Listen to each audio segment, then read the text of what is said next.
যে সৌর্য রাগ হয়েছে বলো তুমি রাগো। আচ্ছা রাগ হচ্ছে। আমরা এমনি বলেছি তোমায় নেব না, আসলে তোমাকে নেব।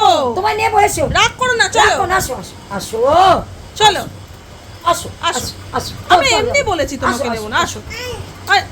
না বললে কি করবে? তুমি করো, কলার দেওয়া না, গেঞ্জি না। পরেছো, টি-শার্ট পরেছো, মানে তো ঘুরতে যাবে। আমার সঙ্গে যাবে?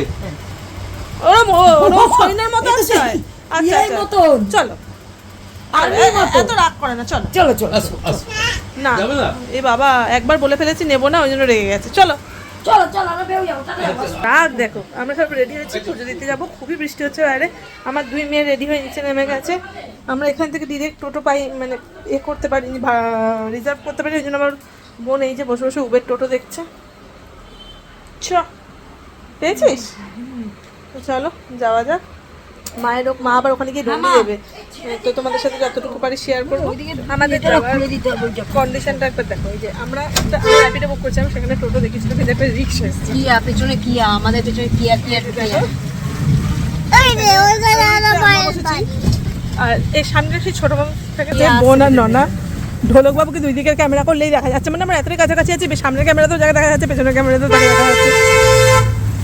ভাই যদি হও সুজন, তেঁতুল পাতে নজন, আমরা 1 2 3 4 5 6 6 জন, ঠিক আছে? বাবুকে তুই করবে, চলো। একটা জায়গা আছে খুব।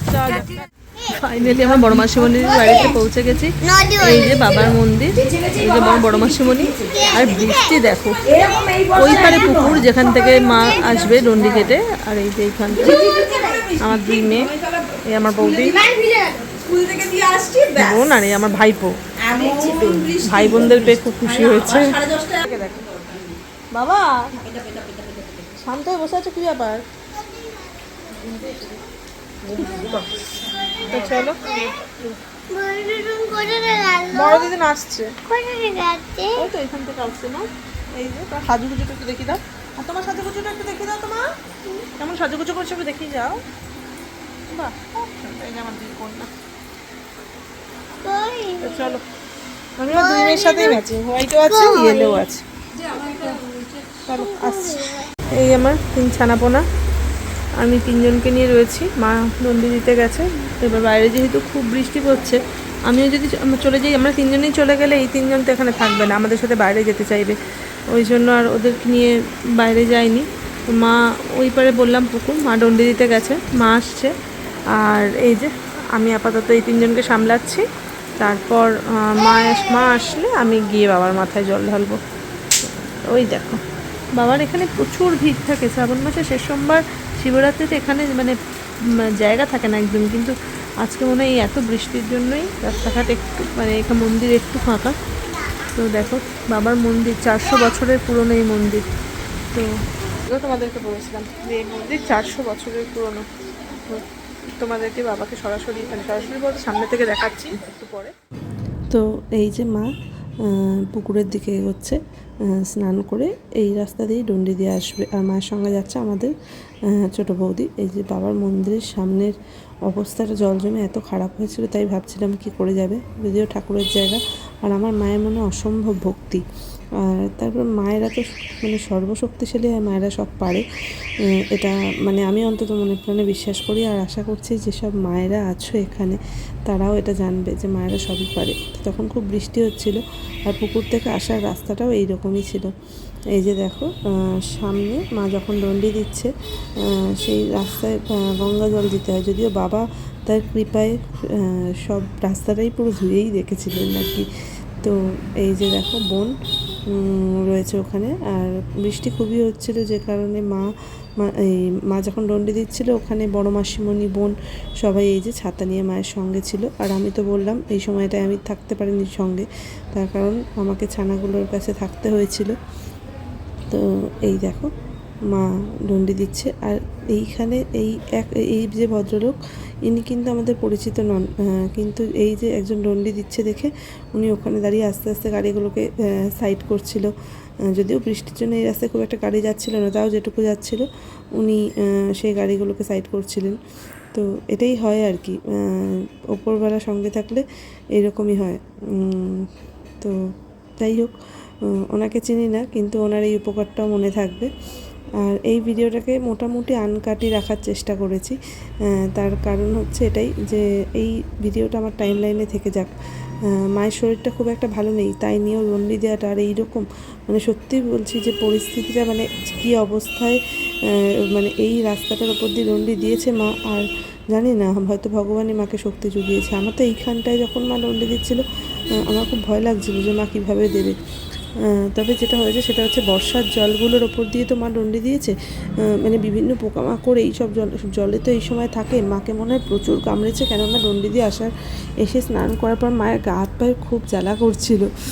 আর দেখলাম হঠাৎ করে মায়ের গলার থেকে রক্ত বেরোচ্ছে, যোগ হয় জানো তো, সেই রকম কিছু বোধহয় মায়ের গলায় কামড়ে দিয়েছিল। যাই হোক, সে ওষুধপত্র দেওয়া হলো, চুন দেওয়া হলো। আর ডন্ডি দেওয়ার সময় যেটা চুল ছেড়ে দিতে হয় সেই কারণে বুঝতেও পারেনি। তো যাই হোক, আর দেখবে ভিজে গায়ে যদি কোনো পোকামাকড় কামড়ায় না, তার জ্বালাটা একটু বেশিই হয়। তো এই যে পুরোটা ডন্ডি দিয়ে আমি একটু স্পিড বাড়িয়েছি, কিন্তু মোটামুটি এই ডন্ডি দেওয়ার মুহূর্তটাকে আনকাটি রেখেছি। এই মা একদমই প্রায় মন্দিরের সামনে এসে গেছে। এই যে দেখো, তখন বৃষ্টিটা হচ্ছিল, একটু কম ছিল। এই যে দেখো বুবলাই আমরা সবাই ঘরের মধ্যেই ছিলাম। বললামই ছানাপোনাগুলো নিয়ে বুবলাইকে বলছি দিদুনকে এখান থেকে হাত জড়ো করে প্রণাম করো। যখন যে ডন্ডি দেয় তাকে প্রণাম করাটা একটা পুণ্যের কাজ, ঠিক আছে। আমার আর সেই সৌভাগ্যটা হলো না, কেন আমি ভেতরে ছিলাম। তো বুবলাইকে বললাম দিদুনকে প্রণাম করো। বুবলাই বলছে দিদুন কী করছে এটা। তাও এইখানটায় নাকি অনেক জল জমেছিল। আমরা পুজো দিতে যাওয়ার আগে আমার যে বৌদি সেই জলগুলোকে অনেকটা কাটিয়েছে। তো একটা হাসির কথা বলি যে বৌদি নাকি জলটা কাটানোর সময় বলছে জলটা না কাটালে এখানে তো মাসি এসে আর ডন্ডি কী দেবে, মাসিকে তো সাঁতার কাটতে হবে, এই রকম ব্যাপার। যাই হোক, এইটা মায়ের অনেক বছরের একটা মানে মায়ের বাবা বুড়ো শিবের কাছে মানত ছিল। আর তোমাদেরকে যেটা বলছিলাম, বাবার মন্দির কিন্তু 400 বছরের পুরনো। বাবার অনেক লীলা এখানে, মানে এখানে যারা থাকে বা যারা আসে তারা বাবার উপস্থিতি এখানে অনুভব করতে পারে, আর অনুভব করার মতনই আর কি। তো এই যে মা একদম মন্দিরের সামনে, এটা আমার বড় মাসিমণির বাড়ি, ঠিক আছে। এই দেখো মায়ের ডন্ডি দেওয়া হলো। মা একদম মন্দিরের সিঁড়ি থেকে সোজা এই যে এখন একদম বাবার সামনে।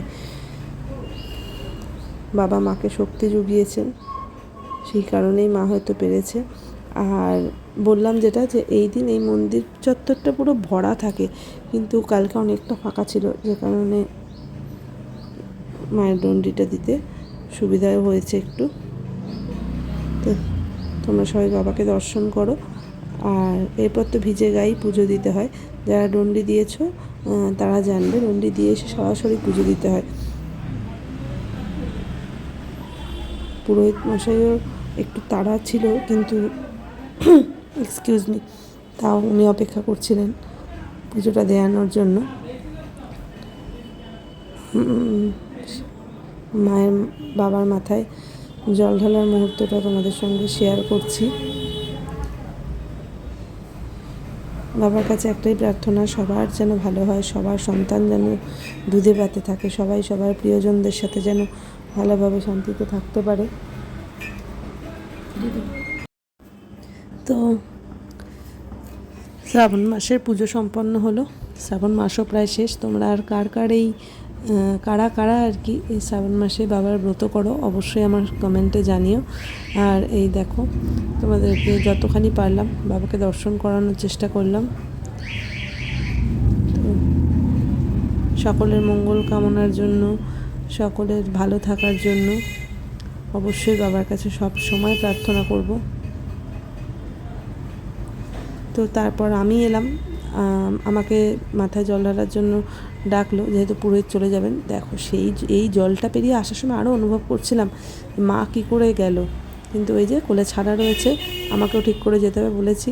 মায়েরা সর্বশক্তিমান।